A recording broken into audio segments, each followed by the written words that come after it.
Bonjour et bienvenue dans Monter son Business Show, l'émission hebdomadaire qui vous raconte les coulisses de notre startup Market.com. Je suis très heureux de vous accueillir aujourd'hui pour vous parler d'un sujet qui est passionnant et qui peut intéresser toutes les entreprises, quelles qu'elles soient, et je pense que ce sera votre cas.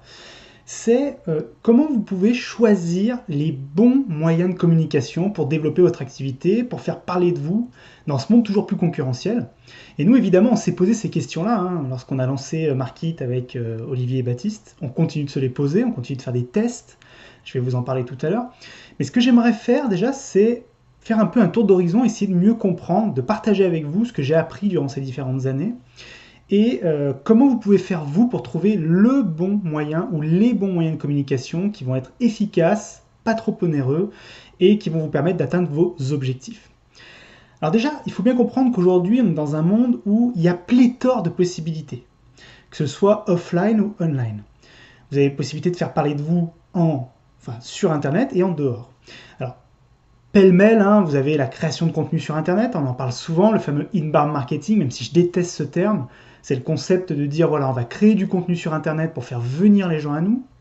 On peut également faire ce qu'on appelle le référencement naturel, c'est faire en sorte d'être bien positionné dans les moteurs de recherche quand des clients vont faire des recherches autour de vos produits ou services, qui tombent sur vous plutôt que sur vos concurrents. Vous allez avoir évidemment les campagnes de pub sponsorisées, type Google AdWords, Facebook Ads, Twitter Ads, etc. Vous avez plein d'autres choses comme ça. Vous avez également la possibilité de vous développer directement via les réseaux sociaux de manière organique, c'est-à-dire en faisant parler de vous sans investir de l'argent, mais en y passant plutôt du temps, en partageant par exemple vos coulisses. C'est quelque chose qu'on fait très bien avec ma compagne, la Fée Corsetée, qui a la chance d'avoir une activité artisanale qui fonctionne extrêmement bien, grâce notamment aux réseaux sociaux et à son développement dessus. On a vraiment une grosse communauté qui est autour d'elle maintenant et qui lui permettent d'avoir des résultats super intéressants avec très peu de moyens. Vous avez également, bien entendu, tout ce qui est offline, organiser des événements ou y participer, ce qu'on appelle le réseautage, ça c'est extrêmement important. Les partenariats ou les pubs traditionnelles que vous allez pouvoir faire dans les radios, en presse, etc. Alors ça fonctionne effectivement de moins en moins bien. Après, il y a encore quelques exemples très intéressants d'entreprises qui parviennent à tirer leur épingle du jeu dans ce domaine-là. Donc il ne faut pas tout jeter avec l'eau du bain, comme je dis souvent. Et là, la question que vous devez vous poser, et forcément vous allez avoir des moyens, j'imagine, limités, que ce soit en temps et ou en argent. Donc je vais vous aider à faire le bon choix. Alors bien sûr, je ne peux pas vous répondre comme ça individuellement, donc si vous avez des questions très précises à poser, vous les mettez en commentaire, mais je vais essayer déjà de vous aider à mieux comprendre et à mieux trouver, et à trouver plus facilement pour vous les moyens de communication efficaces. Premier point, c'est effectivement vos moyens. Alors quand je parle de moyens, c'est les moyens financiers d'un côté et les moyens humains de l'autre. Si vous avez très peu des deux, ça va être extrêmement compliqué de dire je vais me positionner sur plusieurs réseaux sociaux, plusieurs types de contenus, je vais faire feu de tout bois si je puis dire. Voilà, ça c'est une excellente méthode pour se planter littéralement. Il y a beaucoup trop d'entreprises qui essayent, parce qu'on leur a parlé de Snapchat, de Facebook, d'aller faire ceci ou cela, vont littéralement se disperser, perdre beaucoup d'argent et de temps pour des résultats ridicules. Donc évitez de faire cette erreur-là. Déjà, posez-vous, identifiez les moyens que vous avez aujourd'hui, ce que vous êtes capable de mettre sur la table en nombre d'heures de travail, de personnel éventuellement, et de moyens financiers. Ensuite, vous avez les envies, c'est le deuxième point. Il ne sert à rien dans une entreprise, si vous êtes en plus en petite équipe pour le moment, de vouloir faire des choses que vous n'avez pas envie de faire. De faire des choses que vous n'avez pas envie de faire. Typiquement, je vois des gens se lancer dans la vidéo, ou dans l'audio, dans le podcast notamment, ou même sur les réseaux sociaux, alors qu'ils n'y comprennent rien et surtout qu'ils n'aiment pas ça. Mais vraiment intrinsèquement, quoi. Ils trouvent ça insupportable, ils ne comprennent pas l'intérêt, ça les rend dingues. Ça sert à rien de perdre du temps dans ces cas-là. Choisissez plutôt des choses qui vont coller un minimum à vos envies. Alors évidemment, si vous n'aimez rien dans la communication, il va bien falloir trouver quelque chose quand même. Mais essayez de trouver ce qui a le potentiellement va le plus vous plaire. C'est très important, parce qu'il va falloir tenir dans le temps. Ensuite, vous avez évidemment vos capacités. Si vous êtes très très bon à l'écrit, il est préférable d'écrire sur un site ou sur un blog. Si vous êtes extrêmement bon à l'oral, peut-être plutôt faire des conférences ou prendre le micro pour faire du podcast ou même une vidéo. Si vous êtes très très bon dans la photo, si vous savez mettre en avant des choses, vos produits ou vos services de cette manière-là, lancez-vous plutôt sur des réseaux sociaux type Instagram par exemple. Voilà, ça c'est encore une fois vos capacités, vos envies, vos moyens. Et la dernière chose, la quatrième, ce sont vos cibles. Rien ne sert d'aller courir vos clients dans un endroit s'ils n'y sont pas. Et c'est quelque chose que beaucoup de gens font encore comme erreur aujourd'hui. Donc faites attention, quand je parle de cible, vous devez être capable aujourd'hui de savoir quel est le portrait robot de votre client idéal. Est-ce que c'est plutôt un homme, une femme, où il vit, plutôt en ville, plutôt en campagne, quelles sont ses habitudes, ses moyens de communication, qu'est-ce qu'ils aiment faire. Voilà, essayez de faire un portrait robot le plus strict et correct possible et complet possible pour pouvoir du coup adapter votre communication avec, comme je vous l'ai dit tout à l'heure, vos envies, vos capacités, vos moyens, mais aussi avec vos cibles. Trop d'entreprises se lancent sur Snapchat alors qu'elles ont un produit pour les retraités. Ça n'a aucun sens. Donc faites extrêmement attention, il faut que vous ayez une idée vraiment précise de votre cible pour pouvoir adapter votre communication et trouver le bon moyen de communication. En mixant donc les différentes réponses à ces questions, celles que je viens de vous poser, vous allez pouvoir trouver là où les méthodes qui vont le mieux fonctionner pour vous. Après, bien sûr, ça ne suffit pas. Il va falloir tester. Parce que là, on est dans l'hypothèse, on est dans le dire, bon ok, je pense que ça va fonctionner parce que j'ai telle cible et parce que j'ai telles envies et tel moyen. Donc ça devrait aller.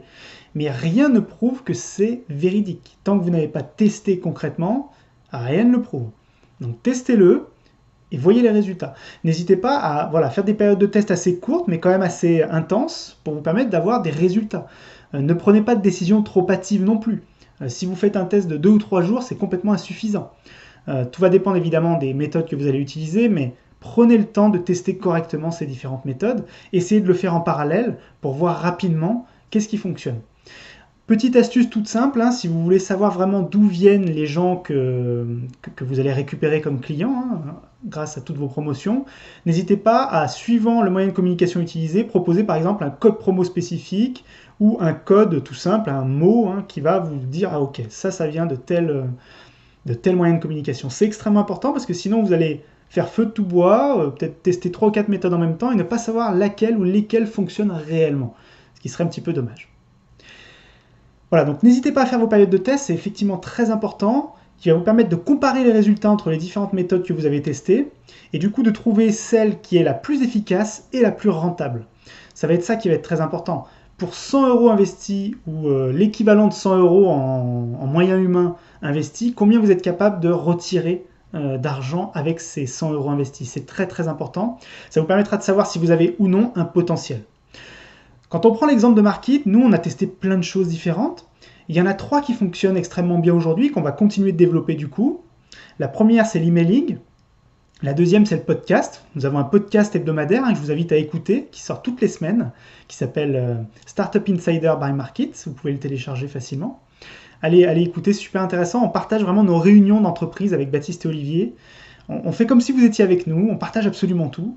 Je pense que c'est super intéressant à suivre, vous m'en direz des nouvelles. Et puis le troisième point, c'est les webinars, c'est ce qu'on appelle les conférences en ligne. C'est ce qui va nous permettre de présenter notre produit et surtout d'attaquer nos cibles différenciées. On a des cibles différentes, on a par exemple les blogueurs, on a les e-commerçants, c'est des cibles très différentes. On va créer des contenus spécifiques pour chacune de ces cibles et on va essayer d'apporter un maximum de valeur ajoutée gratuite pour que les gens aient confiance en nous, nous aiment, nous apprécient, et ensuite s'intéressent à notre produit ou à notre service qui va répondre à un besoin, le besoin de développer leur activité grâce à leur site web aujourd'hui. Voilà un petit peu ce qui fonctionne. Donc l'emailing, pourquoi? Parce que ça nous a permis d'indiquer à ceux qui nous suivent que nous avons un produit qui fonctionne, qui est efficace et qui peuvent tester assez rapidement. Le podcast, c'est pour vraiment avoir un suivi dans le temps. Ça nous permet d'avoir justement du contenu marketing régulier, efficace et qui donne envie aux gens de nous suivre, d'en savoir un peu plus sur nous. Et les webinaires, c'est plutôt pour convaincre quelqu'un, voilà, on a un produit qui est vraiment efficace pour eux, qui va les aider dans leur activité. Donc on leur prouve par A plus B lors d'une conférence en ligne qu'ils ont besoin de ce produit. Alors bien entendu, ces webinaires, on les met en avant de différentes méthodes, différentes façons. On utilise nos bases mail, on va prévenir nos abonnés que le webinaire est lancé.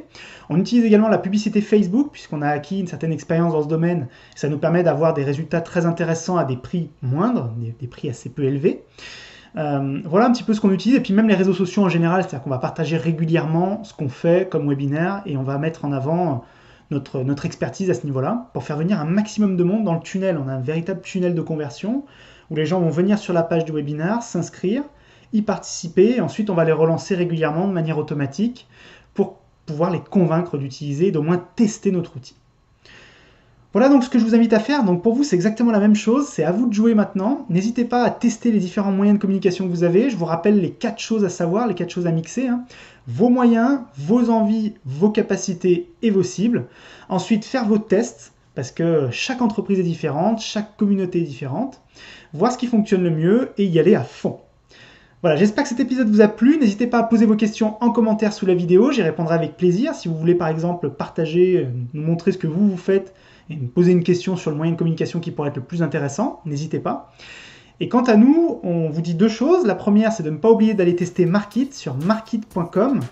Vous pouvez tester maintenant l'outil gratuitement et il va vous permettre de transformer plus de visiteurs de votre site internet en clients. Et ça vaut le coup. Et deuxièmement, et une chose extrêmement importante qu'il ne faut pas oublier, il n'y a jamais eu de meilleur moment que maintenant pour entreprendre. Merci à vous et à la semaine prochaine.